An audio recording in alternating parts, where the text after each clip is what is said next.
remember in 2020 I saw this so many times. I was in complete shock. Okay. He gets the break. I wish I can see what Djokovic actually hit. I didn't see Djokovic hit the lady. I just heard the lady go, oh, and that's it. Uh-oh, life alert. Life alert. Crazy, BS. Crazy. I remember when in 2020 when I saw this, I couldn't believe it. I just had to watch this over and over and over again because I couldn't believe it. So I was in complete shock. Okay, so this is going to be a rewind of back in 2020 when Djokovic got disqualified. It was definitely not my day. About the disappointment with Djokovic and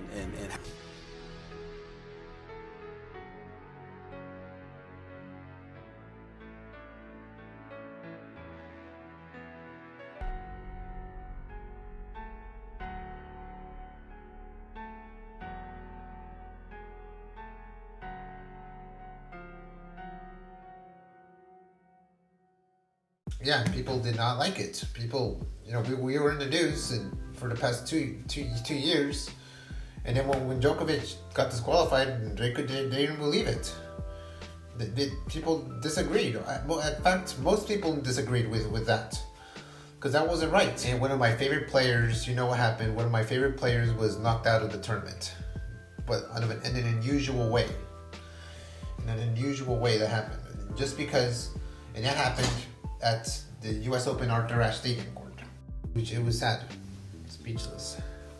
So Djokovic was playing in a court in a round of 16 match, I think, at the U.S. Open. Djokovic, he was in full control. He was winning all three of his matches easily, much easily than expected. But then he placed against Pablo Carreño Busta in the fourth round of the U.S. Open. Okay, we were expecting Djokovic to dominate him, but unfortunately at 5-all.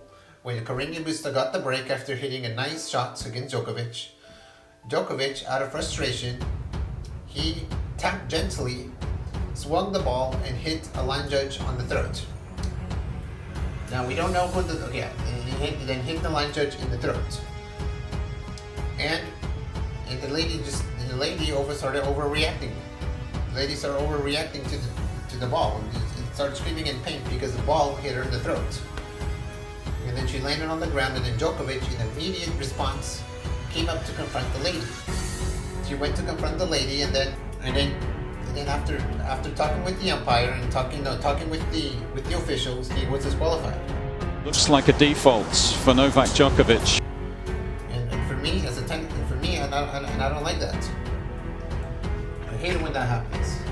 It's been sad to see Djokovic leave in the U.S. Open, in the U.S. Open tournament. Sad. And what happened? I mean, then Djokovic, it was 6-5, Carreño Busta, and then they defaulted the match. And Djokovic was leaving. He was leaving out of the stadium. All right, and he had a huge chance because Nadal and Federer was not in the tournament. Nadal didn't play the U.S. Open because of COVID, and then Federer did not play the U.S. Open because he had an injury. And Djokovic was the heavy favorite to win the U.S. Open in the fourth round, and he didn't win it. And he was playing so well in 2020. 2020 was his best unbelievable. I hate it. Okay, that's just the stupid way to get rid of my favorite tennis players. The stupidest way possible by the line officials. And Djokovic, I like it that he just handled it like a man, and he just legs it out the court. Many people, there was a bunch of newses, people didn't believe it, especially Djokovic fans, they couldn't believe it as well. They were in complete shock as well. And when I saw this for the first time, I just couldn't believe it. It was just tough to watch this. Because I thought that Djokovic was going to win the US Open, and he didn't. Just because of that incident. It's ridiculous, and the line judge just overreacted. People call her a Karen, call her a crazy Karen for doing that. There's a bunch of memes, and there's a lot of internet trollers, a lot of comment trollers. calling her a Karen and saying that she should want an Oscar and all those kinds of stuff. It's crazy. It's crazy. People just, this was just silly. And there was a bunch of dislikes in that video, a bunch of dislikes in YouTube.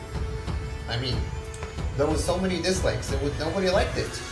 And then people disagreed that Djokovic was out of the tournament. This wasn't good. It wasn't good for the tennis community. And McEnroe called him a bad person. It's been so difficult for so many people going through hell and back. And now he's like, whether he likes it or not, he's going to be the bad guy the rest of his career. A bad boy. All right, in one of the interviews, which I'm going to send a link down below in the description, but and Djokovic had a huge chance to win the tournament. All right. Well, if you guys liked our video, don't forget to like, comment, and subscribe to our channel. Remember that we're going to post you videos every single week, at least once a week. And as always, we will see you in our next video. And I forgot to mention one more thing, that Djokovic did apologize about the incident when he got immediately, just like on Instagram. I mean, Djokovic was and then Djokovic was just he apologized to the fans after that incident. He wasn't happy. You know, he called it sad and empty inside of him, and that's how he felt. It was just this darkness, just glooming over him. He wasn't feeling good about being disqualified. I mean, this is the first time in his career that he got disqualified in a major. And he didn't like it. It was sad. It was sad to see Djokovic leave. And for me, it's very sad to see Djokovic leave in that tournament, and especially on that specific tournament that led Djokovic to leave the stadium. And yeah, at least he apologized. He apologized to the officials. He apologized to the lady. He apologized to Karen lady. He apologized to everybody. And yeah.